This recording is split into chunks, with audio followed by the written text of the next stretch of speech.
Apa kabar pemirsa? Selamat datang di Sudut Pandang bersama saya Imam Asyari. Dalam sebuah kesempatan Presiden Joko Widodo mengatakan bahwa pandemi COVID-19 yang tengah dialami Indonesia dan juga beberapa negara lainnya di dunia dapat menjadi pemicu bagi masyarakat untuk kemudian melakukan perubahan besar. Perubahan itu dapat dilakukan dengan mendobrak cara kerja lama dan kemudian menggantinya dengan cara kerja yang baru yang lebih kreatif dan juga inovatif. Teknologi menjadi salah satu penunjang kemudian untuk bagaimana kita membuat kerja ini menjadi efektif dan juga kreatif. Lantas bagaimana kita bersama-sama kemudian meningkatkan kompetensi dan juga kualitas para pekerja kita di Indonesia agar bisa kemudian bersaing dengan adanya disrupsi ini. Kita akan membahasnya di sudut pandang kali ini dengan tema mensiasati disrupsi.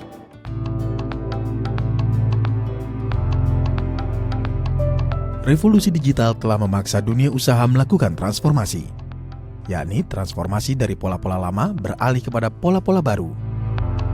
Transformasi tersebut terjadi sebagai respon atas tuntutan perubahan dan persaingan serta kepekaan terhadap perubahan. Salah satu contoh disrupsi adalah munculnya fenomena menjamurnya e-commerce hingga hari ini, di mana para pelaku usaha merubah pola berniaga mereka dari tatap muka menjadi daring. Presiden Joko Widodo juga mengingatkan bahwa di era disrupsi ini, pemerintah dituntut untuk bergerak cepat. Karena saat ini teknologi informasi telah menjadi penggerak utama proses bisnis di seluruh dunia, sekaligus memudahkan aktivitas manusia. Untuk membahas tema sudut pandang kali ini, saya akan menghadirkan dua narasumber. Yang pertama ada Bapak Mahendra Kadatu selaku praktisi transformasi bisnis dan juga innovation influencer. Selamat bergabung Pak Hendra. Terima kasih. Kemudian ada Mas Solik selaku pelaku bisnis atau owner dari Sayuran Pagi. Selamat bergabung Mas Solik. Terima kasih Mas.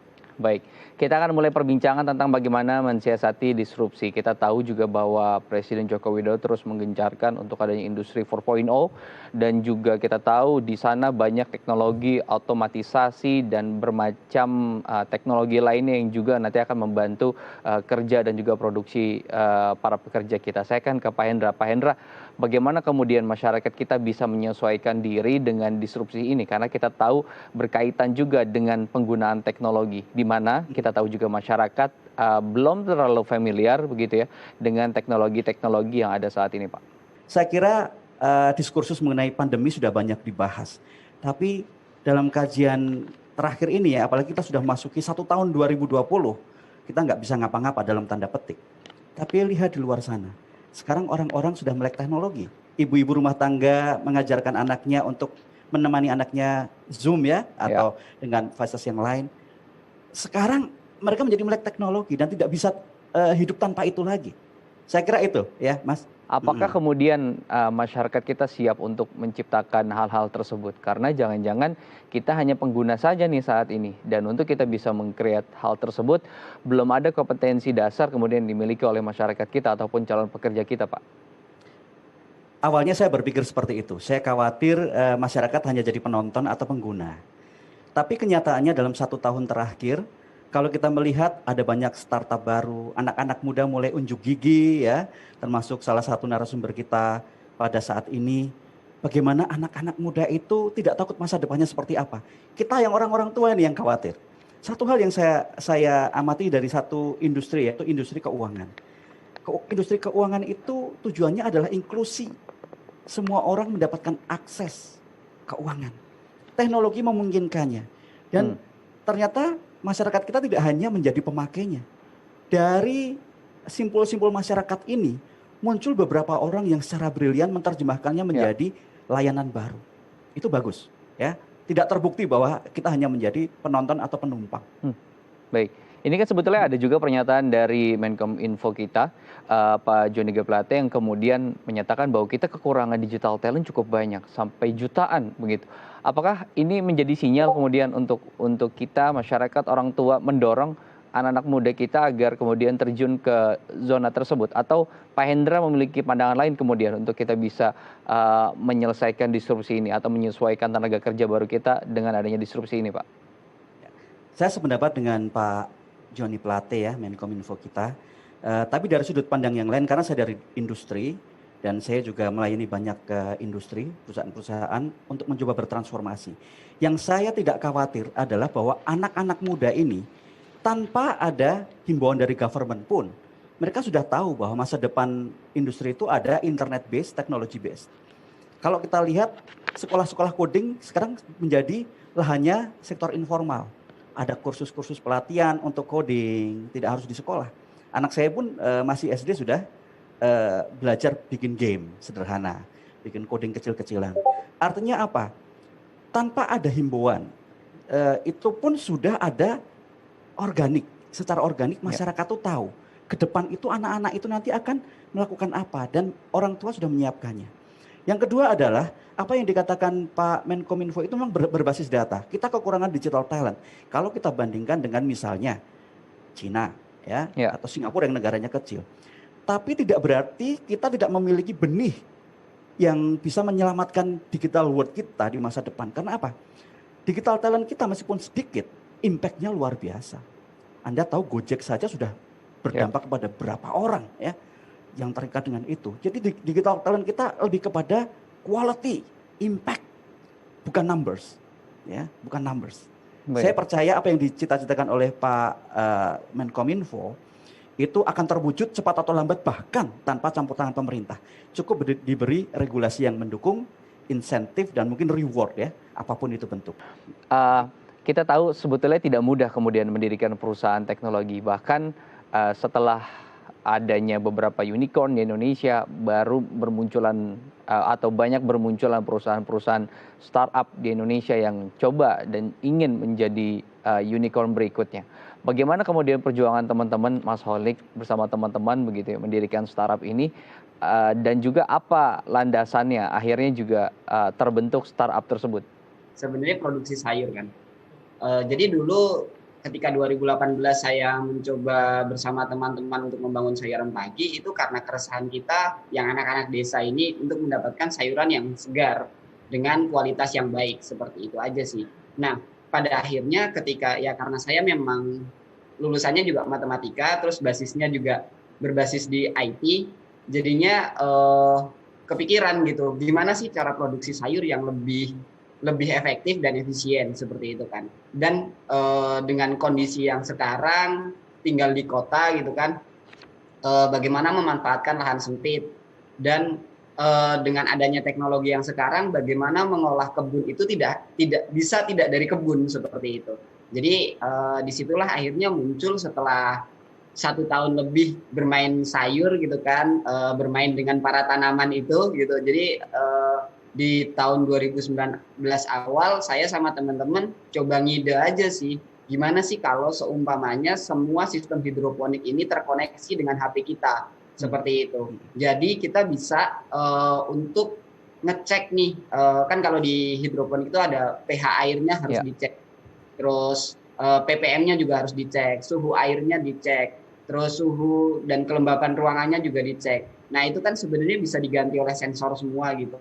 Jadi disitulah yang kita coba manfaatkan gitu adanya sensor-sensor dari alat-alat tersebut dan kita konekkan dengan Internet of Things. Jadi data-data itu bisa kita kumpulkan. Sebenarnya tidak hanya kita untuk memantau aja sih, tapi kita merumuskan ke depannya forecast-nya bagaimana tanaman itu bisa tumbuh dengan baik walaupun di daerah panas, mungkin seperti di perkotaan kan panas, sayuran di daerah panas biasanya kurang bagus gitu, tapi dengan data-data yang kita kumpulkan kita bisa tahu bahwa dengan pH segini, ppm segini, terus treatment seperti ini sayuran akan tumbuh baik walaupun di daerah yang panas. Baik, seperti itu. Nanti saya akan tanyakan apakah kemudian Mas Holik bersama teman-teman kesulitan atau tidak menemukan digital talent di Indonesia, karena kita tahu banyak pengembang ataupun software atau plugin yang kemudian bisa kita gunakan dari negara-negara lain atau yang kita bisa akses di dunia maya yang bahkan yang membuatnya bukan masyarakat Indonesia. Kita akan bahas nanti, kita jeda dulu pemirsa. Jangan kemana-mana, tetap bersama kami di Sudut Pandang.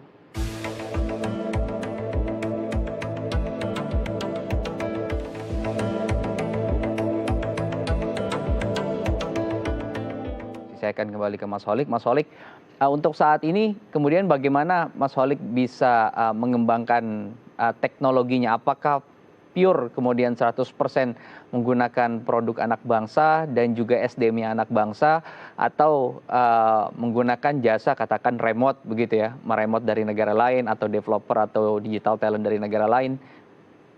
Iya, jadi kalau untuk SDM-nya sebenarnya ya anak-anak sayuran pagi sendiri. Jadi dulu kan saya punya tim IT gitu di kantor sebelumnya gitu kan. Nah ya udah sama mereka aku ngobrol-ngobrol aja. Gimana kalau kita coba kembangin nih IoT di hidroponik? Sepertinya belum banyak juga yang main di situ dan juga tadinya kan sebenarnya ya iseng-iseng aja biar aku lebih mudah aja gitu. Ketika berusaha berwirausaha di bidang hidroponik, aku nggak harus ngecekin satu persatu gitu mau menggunakan alat gitu, tapi udah lewat HP udah bisa. Terus kalau misalkan mau nambah pH atau ppm-nya gitu kan, menambah AB mix-nya ya udah tinggal tambah aja gitu. Jadi kita benar-benar belajar dari nol, coba buka YouTube, coba buka beberapa paper dan lain sebagainya, riset gitu. Riset aja udah hampir 6 bulan kita buat menentukan apa aja sih yang kita butuhkan. Nah, kalau untuk jadi untuk bahan-bahannya mungkin memang kita ada yang beli jadi gitu kan, kayak misalnya sensornya dan sebagainya kita nggak buat sendiri, tapi untuk rangkaiannya sampai ke softwarenya kita semua buat sendiri dari internal tim sayuran pagi gitu. Jadi makanya ya waktu development kita juga emang agak lama karena ya kita benar-benar belajar dari nol dan create-nya itu dari nol seperti itu. Baik, jadi R&D-nya full begitu ya, teman-teman digital talent dari Indonesia, dan ini menjadi angin segar juga ya Pak Hendra ya, bagaimana ternyata teman-teman kita dari Indonesia ini bisa loh meng-create begitu ya sistem pertanian terintegrasi dengan teknologi tersebut begitu. Anda sendiri melihatnya seperti apa yang sudah dilakukan teman-teman Mas Holik dan juga sayuran pagi ini, Pak Hendra? Saya senang sekali ada banyak orang ya sekarang ini seperti Mas Holik ini. Bayangkan, sarjana matematika ngurusin pertanian, ngurusin sayur mayur, ya. Tentu ilmunya bukan di sayur mayurnya. Ilmunya ada di bagaimana membuat aplikasinya, bagaimana membuat jaringannya, dan bagaimana traction yang dibikin. Saya kira itu memang keahliannya Mas Holik dan tim di sayuran pagi ya. Lalu sayuran itu sendiri, ini juga menjadi fenomena baru bagaimana pandemi itu memberikan peluang yang besar untuk orang. Saya ingat sebelum pandemi tidak banyak orang yang masuk ke pertanian, tidak banyak orang yang masuk ke warung-warung, yang industri kecil-kecil mikro yang marginal. Tapi lihat sekarang, Mas Holik masuk ke industri yang orang malas masuk, apalagi orang kota. Anda bisa bayangkan kalau ada satu orang Mas Holik di tiap kecamatan, wow, Indonesia ini nggak perlu impor makanan, bahan baku makanan lagi. Dan satu hal yang saya pelajari, swasembada. Dan satu hal yang saya pelajari dari orang-orang seperti Mas Holik ini, ingat tema kita hari ini mensiasati disrupsi. Untuk bisa mensiasati itu ada dua yang diperlukan, logik ya, harus punya logika, harus pintar di logika. Yang kedua ada hikmat, ada wisdom. Nah, orang seperti Mas Holik ini punya dua-duanya, disadari atau tidak. Kalau kita punya logik aja, Mas Holik nggak akan masuk ke pertanian, nggak akan masuk ke sayur mayur. Dia akan masuk ke programming. Karena ada wisdom, ada pasar, ada ceruk pasar yang belum dipegang. Ya. Di satu sisi bisa memonetisasi, membisniskan. Di sisi yang lain menolong banyak orang. Itu berapa orang nanti kalau diduplikasi ya, konsepnya Mas Holik ke seluruh Indonesia. Nggak usah kecamatan deh, provinsi. Ada 34 provinsi. Berapa orang yang akan dilibatkan di sana? Petani, urban farmer ya, urban farmer. Belum lagi yang petani-petani di pinggiran, bukan di urban. Itu artinya apa? Kalau kita mau menerima kenyataan bahwa life will never be the same. Banyak orang ingin kembali ke 2019 mundur. Aduh, pandemi segera berlalu. Enggak bisa. Bisnis itu ada dua, A melayani B. A inginnya kembali ke 2019, sementara B yang dilayani lebih teredukasi. Begitu pandemi ada, dia bisa melihat peluang lain untuk mendapatkan sumber daya yang lain dari pihak lain. Mungkin A sudah tidak dibutuhkan lagi karena tidak ikut maju. Ini harus dipikirkan semua, bahwa ini satu lingkaran penuh. Ya. A dan B harus sama-sama belajar. Nah, ini Mas Holik ada karakteristik seperti ini. Kita tahu kemudian teknologi bisa mudah diserap dan hanya di development sekali saja begitu, tanpa kemudian harus banyak update dan lain sebagainya. Dan kita tahu beberapa perusahaan luar atau perusahaan asing juga produknya sudah masuk ke Indonesia. Ada Google, terus kemudian juga ada beberapa produk yang lain yang mungkin saya tidak bisa sebutkan satu persatu. Apakah kemudian ini menjadi ancaman, Pak, untuk kita? Saya ingat kata-kata dari tahun 2019 akhir, bahwa ada 3 perusahaan, 3 industri yang akan survive di masa depan dalam jangka panjang. Internet company, healthcare, and educare, ya, education technology. Yep. Selama bisnis kita itu bisa menumpang di 3 itu, kita akan sustainable. Misalnya Mas Kolik, kalau tidak ada Android, tidak ada produknya Google, akan susah. 89% ya di Indonesia itu kira-kira pemakai Android. Ya mungkin Mas Kolik juga bikin di iOS ya, tapi ingat pasar ceruk besarnya ada di sana. Teknologi itu datang untuk kita pakai, syukur-syukur free. Google menyediakannya free, memang ada yang premium. Selama itu bisa free dan diakses. Nah, akses juga menjadi kata penting dalam disrupsi ini. Selama ada akses bersama, tidak dimonopoli untuk 1-2 pihak saja, we will be okay. Ya, semua lapisan masyarakat akan oke. Itu kenapa Facebook ya, juga Elon Musk yang milik Tesla ingin agar setiap spot di bumi tercover internet. Dia punya 1000 satelit untuk supaya tidak ada blank spot di muka bumi ini, bahkan di tengah laut. Karena apa? Kita tidak boleh terputus dari komunikasi di dunia luar. Ya. Untuk kebencanaan, untuk bisnis, untuk kemaslahatan bersama, untuk jalur berita, bukan hoax ya, jalur berita yang benar. Kita butuh tidak ada blank spot. Nah, teknologi seperti itu yang datang di Indonesia jangan dipakai sebagai kita infant industry ini, kita perlu perlindungan pemerintah. Jangan apa-apa pemerintah, masyarakat kita. Ya, saya sangat bangga dengan orang seperti Mas Kolik dan orang-orang muda lainnya apa. Tidak tergantung pada apa kebijakan pemerintah. Kita difasilitasi, tapi beri kami akses pendanaan, akses informasi yang baik, dan akses untuk mendapatkan jalur distribusi atau networking dengan dunia luar.